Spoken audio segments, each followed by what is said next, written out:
ગુજરાતના એક નાનકડા ગામમાં રામજીભાઈ અને તેમના પત્ની કાંતાબેન રહેતા હતા. તેઓ ખૂબ જ ગરીબ હતા, પરંતુ દિલમાં પ્રેમ, સંસ્કાર અને સંતોષ ભરપૂર હતો. તેમની પાસે થોડી ખેતી જમીન હતી. તેના આધારે તેઓ પોતાનું જીવન ચલાવતા હતા. તેમનો એક જ દીકરો હતો, મનોજ. મનોજ તેમનું આખું જગત હતો. રામજીભાઈ ઘણીવાર કહેતા, આપણે ભૂખ્યા રહીશું તો ચાલશે, પણ આપણો દીકરો ભણી ગણીને મોટો માણસ બનવો જોઈએ. કાંતાબેન પોતાના માટે ક્યારેય નવા કપડાં પણ ખરીદતા નહીં. તહેવાર આવે ત્યારે તેઓ પહેલાં મનોજને કપડાં લાવતા. રામજીભાઈ તડકો, વરસાદ અને ઠંડીની પરવા કર્યા વગર ખેતીમાં મહેનત કરતા. બંનેનું એક જ સપનું હતું, મનોજનું ઉજ્જળ ભવિષ્ય. સમય પસાર થતો ગયો. મનોજ ભણવામાં ખૂબ જ હોશિયાર નીકળ્યો. આખા ગામમાં તેની પ્રશંસા થવા લાગી. શિક્ષકો પણ કહેતા, આ છોકરો એક દિવસ પરિવારનું નામ રોશન કરશે. મનોજ શહેરની કોલેજમાં પ્રવેશ માંડ્યો. ફી બહુ વધારે હતી. રામજીભાઈ પાસે પૈસા ન હતા. તેમણે પોતાની સૌથી સારી જમીનનો એક ભાગ વેચી દીધો. કાંતાબેને પોતાના લગ્નના સોનાના કંગળ પણ વેચી દીધા. જ્યારે મનોજને આ વાતની ખબર પડી ત્યારે તેની આંખોમાં આંસુ આવી ગયા. બાપુજી, આ બધું શા માટે? બાપુજી, આ બધું શા માટે? રામજીભાઈ હસીને બોલ્યા, બેટા, માતા પિતાની સાચી સંપત્તિ તો દીકરો હોય છે. તું સફળ થશે એ જ અમારો સૌથી મોટો ધન છે. મનોજ શહેરમાં ગયો. શરૂઆતમાં તે દરરોજ ફોન કરતો. મા બાપની ખૂબ જ યાદ આવતી, પરંતુ શહેરનું જીવન ધીમે ધીમે બદલવા લાગ્યું. કોલેજ પૂરી થયા પછી તેને મોટી કંપનીમાં સારી નોકરી મળી. સારો પગાર, મોટું ઓફિસ અને શહેરમાં પોતાનું. મનોજનું જીવન બદલાઈ ગયું. રામજીભાઈ અને કાંતાબેન ખૂબ જ ખુશ થયા. આખા ગામમાં મીઠાઈ વેચાઈ. સૌને ગૌરવ હતો કે એક ગરીબ ખેડૂતનો દીકરો આજે મોટો અધિકારી બન્યો. થોડા વર્ષ પછી મનોજના લગ્ન નક્કી કર્યા. યુવતીનું નામ નિશા હતું. તે ભણેલી ગણેલી અને શહેરમાં ઉછરેલી હતી. લગ્ન ખૂબ ધામધૂમથી થયા. શરૂઆતના દિવસોમાં બધું સારું ચાલતું હતું. નિશા સાસુ સસરાને આદર કરતી હતી. રામજીભાઈ અને કાંતાબેન વહુને દીકરી સમાન પ્રેમ કરતા હતા. થોડા સમય પછી મહિનાઓમાં વાતાવરણ બદલવા લાગ્યું. નિશાને ગામડાની રીતભાત પસંદ ન હતી. તેમને લાગતું કે વૃદ્ધ સાસુ સસરા સાથે રહેવાના કારણે સ્વતંત્ર થઈ રહી હતી. એક દિવસ તેણે મનોજને કહ્યું કે આપણું જીવન છે તો આખો દિવસ તમારા મા બાપની જવાબદારી જ પસાર થાય છે. મિત્રો સામે પણ મને અજબ લાગે છે. મનોજ શાંતિથી જવાબ આપ્યો, નિશા, તેઓ મારા મા બાપ છે. તેમણે મારા માટે આખી જિંદગી મહેનત કરી છે. નિશા ચૂપ રહી ગઈ, પરંતુ તેના મનમાં અસંતોષ વધતો ગયો. ધીમે ધીમે તેમણે મનોજના મનમાં નાની નાની વાતો ભરવાની શરૂ કરી. જુઓ, તમારા મા બાપ ગામમાં રહે તો વધારે ખુશ રહેશે. આ શહેરનું જીવન તેમના માટે નથી. આપણે પણ થોડું પોતાનો માટે જીવવું જોઈએ. શરૂઆતમાં મનોજ આ વાત અવગણતો હતો, પરંતુ રોજને રોજ એક વાત સાંભળતા તેના વિચાર બદલવા લાગ્યા. એક દિવસ કાંતાબેન રસોડામાં ગયા. કામ કરતા હતા. હાથમાંથી ભૂલથી ચાનો કપ નીચે પડી ગયો. નિશા ગુસ્સે થઈ ગઈ. આ ઘર રોજ કંઈ નથી તોડી નાખો. હવે તમારી ઉંમર થઈ ગઈ છે, આરામ કરો. કાંતાબેનની આંખો ગભરાઈ ગઈ. તેમણે ધીમેથી કહ્યું, દીકરી, ભૂલથી પડી ગયું, ફરીવાર નહીં થાય. આ વાત સાંભળી નિશાને ગુસ્સો અને શાંત થયો. રામજીભાઈએ આ વાત સંભાળવાનો પ્રયાસ કર્યો, પરંતુ ઘરમાં પ્રથમ અજીબ શાંતિ છવાઈ ગઈ. મનોજ બધું જોતો હતો, પરંતુ મૌન રહ્યો. આ મૌન જ આગળ જઈને આખા પરિવારનું મોટું દુઃખ બનવાનું હતું. સમય પસાર થતો ગયો. મનોજ હવે પહેલાંનો મનોજ રહ્યો ન હતો. જે દીકરો રોજ સવારે ઉઠીને માતા પિતાને પગે લાગતો હતો, તે ઘણીવાર પોતાના જ માતા પિતાને 2 મિનિટ બેસવાનો સમય પણ પસાર કાઢતો ન હતો. રામજીભાઈ બધું સમજી રહ્યા હતા. તેઓ જાણતા હતા કે તેમનો દીકરો ખરાબ નથી, પરંતુ પરિસ્થિતિ અને ખોટા પ્રભાવના કારણે બદલાઈ રહ્યો છે. એક સાંજે બધા જમવા બેઠા. કાંતાબેને પ્રેમથી મનોજની થાળીમાં શાક પીરસ્યું. નિશાએ તરત જ કહ્યું, મમ્મીજી, મનોજ હવે ડાયટ પર છે. તેમને જૂની રીત પ્રમાણે બધું પીરસી દો છો. કાંતાબેન શરમાઈને થાળી પાછી ખેંચી લીધી. મનોજ કંઈ બોલ્યો નહીં.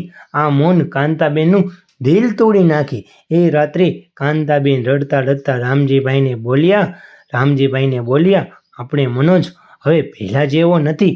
રામજીભાઈના આંખોમાં આંસુ છુપાવા લાગ્યા. કહ્યું, સમય છે, કદાચ બધું સારું થઈ જશે. પણ સમય તો જાણે બીજી જ દિશામાં આગળ વધી રહ્યો હતો.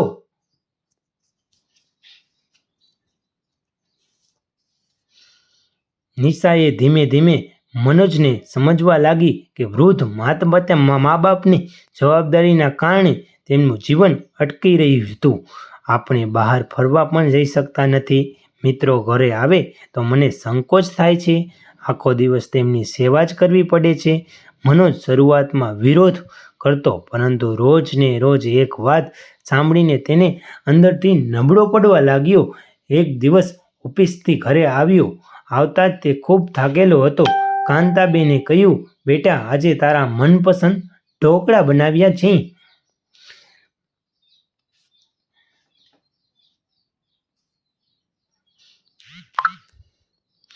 મનોજે ગુસ્સામાં જવાબ આપ્યો, મમ્મી, મને દરરોજ આ ગામડાનું જમવાનું નથી ખાવું. કાંતાબેને હાથ કંપી ઉઠ્યા. પહેલીવાર તેમના દીકરાને તેમની પાસે આ રીતે વાત કરી હતી. રામજીભાઈ શાંતિથી બધું જોઈ રહ્યા હતા. કંઈ બોલ્યા નહીં, કારણ કે તેમને લાગતું હતું કે ગુસ્સો બોલાવેલા શબ્દોને જવાબથી મૌન જ રહેવું આપવો જોઈએ. બીજા દિવસે નિશાએ ફરી વાત શરૂ કરી. મનોજે શહેરમાં કેટલાક વૃદ્ધાશ્રમ છે. ત્યાં ડૉક્ટર, દવા અને તમામ સુવિધાઓ મળે છે. તમારા બાપ ત્યાં ખુશ રહેશે. મનોજ ચોંકી ગયો. તું શું કહે છે? મારા મા બાપ વૃદ્ધાશ્રમમાં મોકલું? તો પછી આખી જિંદગી આ રીતે જ આખી જિંદગી જીવતા રહો. નિર્ણય તમારો. આ વાત મનોજના ઘર કરી ગઈ હતી. થોડા દિવસ પછી રામજીભાઈને તાવ આવ્યો. તેમની ઉંમરના કારણે તેઓ ખૂબ નબળા પડી ગયા. કાંતાબેન આખી રાત તેમની સેવા કરતા રહ્યા. સવારે મનોજ ઓફિસે જવાની તૈયારીમાં હતો. રામજીભાઈએ ધીમેથી કહ્યું, બેટા, આજે તો શક્ય હોય તો ડૉક્ટર પાસે લઈ જા. મનોજ કંઈ બોલે તે પહેલાં જ નિશાએ જવાબ આપ્યો, એમને ઓફિસમાં બહુ જરૂરી કામ છે. પડોશીના રમેશભાઈને કહી દેજો. રામજીભાઈએ હળવું સ્મિત કર્યું કે કોઈ વાત નહીં બેટા, હું સંભાળી લઈશ.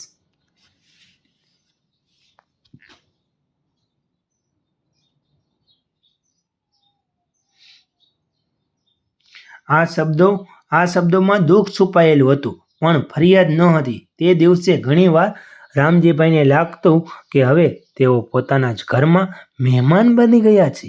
રાત્રે કાંતાબેન ભગવાન સામે દીવો પ્રગટાવીને પ્રાર્થના કરતા હતા કે હે પ્રભુ, મને દુઃખ આપજે, પણ અમારા દીકરાને સદબુદ્ધિ આપજે. આ શબ્દો સાંભળીને રામજીભાઈની આંખોમાંથી આંસુ વહેવા લાગ્યા. તેમણે મનમાં વિચાર કર્યો, જે દીકરાને ઉછેરવા માટે આખી જિંદગી મહેનત કરી, આજે એ જ દીકરો આપણાથી દૂર થતો જાય છે. પરંતુ તેમને ખબર ન હતી, આવનારા દિવસો એક એવી ઘટના બનવાની હતી જે તેમના જીવનની સૌથી મોટી પીડા બની જશે. રામજીભાઈ અને કાંતાબેન હવે સમજી ગયા હતા કે તેમના દીકરાને મનમાં પહેલાં જેવો પ્રેમ રહ્યો નહોતો. તેમ છતાં તેઓ જ દરરોજ ભગવાનને એક જ પ્રાર્થના કરતા, હે પ્રભુ, અમારા દીકરાનું જીવન સુખી રાખજે.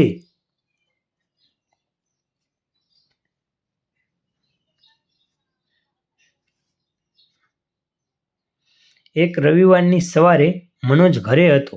નિશા ઘણા દિવસોથી એક જ વાત તેમના મનમાં નાખી રહી હતી. મનોજે હવે નિર્ણય લેવાનો સમય આવી ગયો છે. તમારા મા બાપ સાથે આપણે રહી શકીએ એમ નથી. ઘરમાં શાંતિ જ નથી રહેતી. મનોજ મૌન રહ્યો. નિશાએ ફરી કહ્યું, આજે પણ નિર્ણય લઈ લ્યો. હું આ ઘર છોડીને મારા પિયર જતી રહીશ. આ શબ્દ મનોજની અંદરથી હમચાવી દીધો. તેમણે પત્નીને ગુમાવવાના ડરે સાચું ખોટું વિચાર્યા વગર જ નિર્ણય લીધો. તે ધીમા પગલે પોતાના માતા પિતાના રૂમમાં ગયો. રામજીભાઈ જૂના ચશ્મા પહેરીને ભગવાનનું નામ લઈ રહ્યા હતા. કાંતાબેને તેમના ચા બનાવી રહ્યા હતા. મનોજે કડક અવાજે કહ્યું, બાપુજી, મમ્મી, હવે તમે બંને અલગ રહેવાની વ્યવસ્થા કરી લ્યો.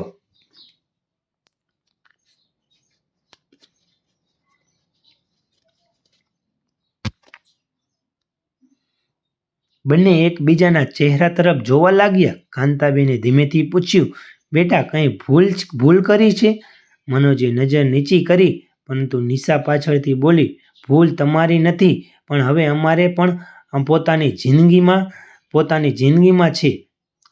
આ શબ્દો કાંતાબેનના હૃદયમાં તીરની જેમ વાગ્યા. રામજીભાઈ શાંત રહ્યા. સ્વરે બોલ્યા, બેટા, જો અમારી હાજરીથી તમને તકલીફ થતી હોય તો અમે ગામમાં પાછા જઈ લઈશું, પરંતુ તેમને ઘરેથી કાઢશો નહીં. એક ક્ષણે માટે મનોજનું હૃદય પીગળવા લાગ્યું. પણ નિશાએ કડક જ અવાજમાં કહ્યું, મનોજ, નબળા ન પડતા. મનોજે ગુસ્સામાં માતા પિતાને નાનો સમાન બહાર મૂકી દીધો. કાંતાબેન રડતા બોલ્યા, બેટા, આ જ ઘરમાં તું જન્મ્યો હતો, આ જ આંગણે તું જ ચાલતા શીખવ્યો હતો.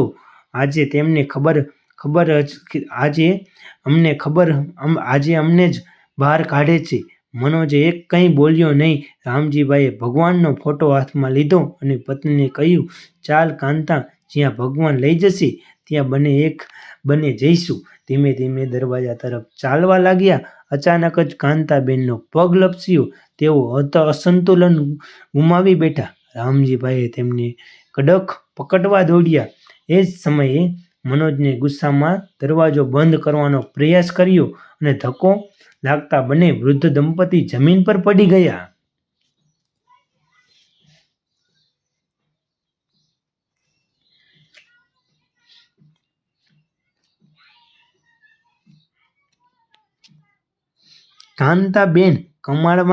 કાંતાબેનના કપાળમાંથી લોહી નીકળવા લાગ્યું. રામજીભાઈના હાથ ગંભીર ઈજા થઈ ગયા. પડોશી દોડી આવ્યા.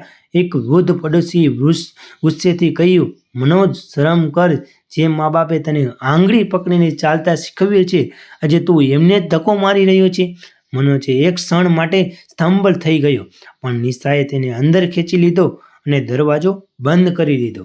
બહાર રસ્તા પર બેઠેલો રામજીભાઈ અને કાંતાબેનના આંસુ લૂછવા ધીમેથી કહ્યું, રડ નહીં કાંતા, કદાચ આ પણ ભગવાનની ઈચ્છા હશે. કાંતાબેન ફક્ત એક જ વાત બોલ્યા, મેં તો ક્યારેય વિચાર્યું પણ નહોતું કે આપણો મનોજ એક દિવસ આવું કરશે.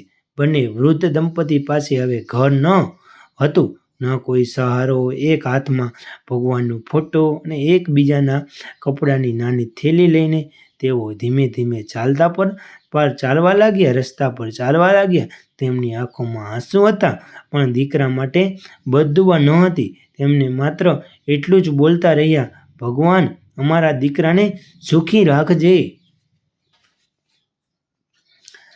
આકાશમાં કાળા વાદળો છવાઈ ગયા હતા. વરસાદ શરૂ થયો. વૃદ્ધ દંપતી વરસાદમાં ભીંજાતા રહ્યા, પણ પાછા વળીને પોતાની ઘરની તરફ જોયું પણ નહીં. તેમને ખબર નહોતી કે આજે કરાયેલો આ અન્યાય એક દિવસ મનોજના જીવનમાં એવી રીતે પાછો ફરશે કે પોતે જ પોતાના કર્મો માટે રડી પડશે. ઘર તો દિવાલોથી નથી બનતું, પ્રેમ. અને જો તમારા દિલમાં ફરી પ્રેમ આવી ગયો તો અમે જરૂર આવીશું. આ શબ્દો સાંભળીને આજે દરેક વ્યક્તિની આંખો ભીની થઈ ગઈ.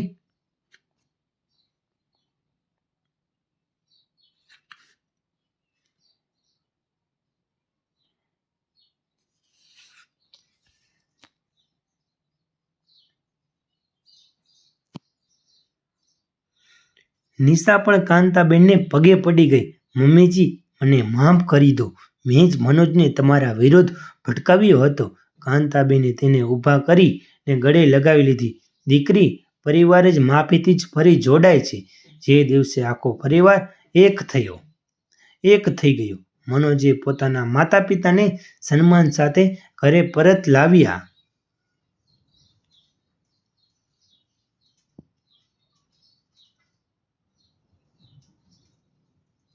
આ વખતે તેણે ઘરના મુખ્ય દરવાજા પર એક નાનું બોર્ડ લગાવ્યું.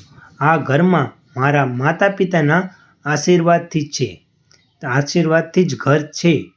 તે દિવસે પછી મનોજ ક્યારેય પોતાના માતા પિતાને દિલ દુભાવ્યું નહીં.